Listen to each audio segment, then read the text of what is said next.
Ladies and gentlemen, here it is. The most listened to radio show on the planet. Even the other stations are tuned in too. You're listening to Business Talk Radio, where we take business to the next level. Welcome back to the show. I'm your host, Christopher Roberts. Joining me now, she has two offices, one in Woodbridge and the other in Toms River, both in New Jersey. She is a co-owner and speech-language pathologist at Express It Speech. Ladies and gentlemen, let's welcome Jen Tonelli to the program. Jen, welcome. How are you today? Hi, I'm good. Thanks for asking. How are you? I'm doing really well. Thanks for taking a few minutes out of your day to join us. We appreciate it. Great. So why don't you start us off? Tell us a little bit about who you are and what you do. Okay. I'm a speech therapist. I've been practicing almost 25 years. I started off with special ed only schools, then I moved to the public schools, and then having children, I wanted a more flexible job, so I started my own practice, and I service populations from birth to grandparent age. Alrighty. Now, what really sent you down this road? What made you decide that this is what you were going to do? Well, I actually wanted to be a lawyer, but then I found out how the law system really works. So I took something called the Cooter Educational Inventory, which tells you, based on your interests, what's your best suited career. And actually, speech was number 2. And so I went to the library, because back then we didn't have computers, and I researched in the encyclopedias and all those kind of books what speech therapy was, and it sounded like a really good way to help people. And so I went for it.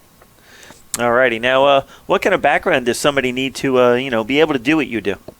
So you need to get a bachelor's degree. Currently, there's not that many bachelor programs, so you can get a bachelor's degree in teaching, biology, anything like that. Then you take some prerequisite courses before you start your master's degree in speech pathology.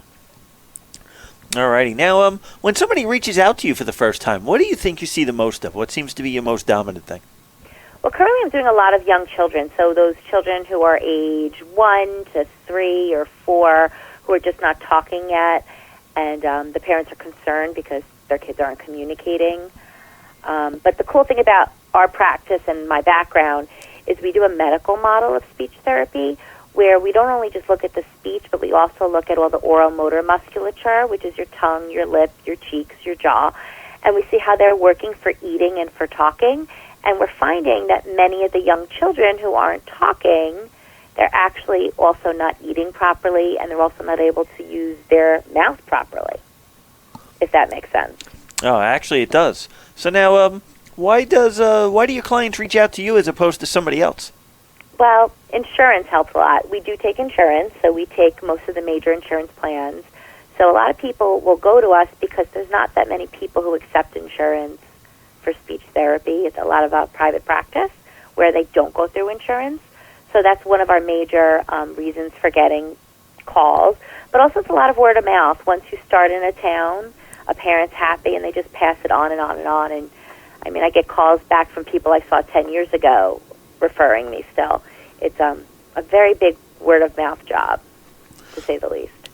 Alrighty. Now, walk me through a session. What's that like? What's somebody getting themselves into when they reach out to you? So for a session, if you do have some of that oral motor stuff and that feeding stuff or the language stuff, we come in, we do something called the Beckman stretches and releases, which is when someone just sits back and I kind of massage their mouth in a certain way to build their musculature up to where it's supposed to be perfect for speech and eating. And then from there, we kind of just do some mouth exercises that include lollipops, tongue depressors, cheese doodles, pretzels. I like cheese doodles and pretzels. Yeah, who doesn't? That's why we actually like doing what we're doing, because you don't feel like you're working. You actually feel like you're just having a little snack. Most of the kids call it snack time. And we're able to really get their mouths working properly just by using snacks and yummy treats. Alrighty. So now, how long your sessions usually run for? Usually 45. If somebody can't attend for longer than that, then we'll do 30 minutes. If somebody needs more than that, we'll do an hour. It's really based on what someone's needs are. But 45 minutes is usually about perfect. Enough attention and you're not bored. Alrighty. And then I guess after that, kids start to lose their attention? Well, no. The kids could play for 6 hours because I have a room full with toys. I mean, I think I have like 150 toys. So the kids often cry when they leave, so I have to leave them with a bag of snacks so they're willing to leave the room when it's their time. All righty. Now, where do you think you see yourself moving forward? What's going to be on tap for you? Well, I want to keep doing this. We want to start bringing oral motor therapy to the forefront in speech pathology because a lot of people in our field actually doesn't believe that oral motor is directly tied to speech and language. And so my colleague, who I actually opened the business with, is actually doing her dissertation on that right now, where she found a link with research to show that it's connected. And so we'd like to change the field of speech pathology and kind of show people that you have to do both things to make things work. So that's our biggest goal, and just keeping the business and letting it get bigger if it wants to. All righty. Now, how can my audience reach out and contact you if they want to find out more information? Well, we have a website. It's expressitspeech.com. So EXPRESS, the word express, the word it, IT, the word speech, SPEECH.com. And that's our website, and all our contact information is on there. Oh, that's actually awesome. It's been a pleasure having you on our show today. Thank you so much. It was great speaking with you. Take care. You're quite welcome. And for everyone else out there, do stick around. We will be right back. Ladies and gentlemen, here it is. The most listened to radio show on the planet. Even the other stations are tuned in too. You're listening to Business Talk Radio, where we take business to the next level.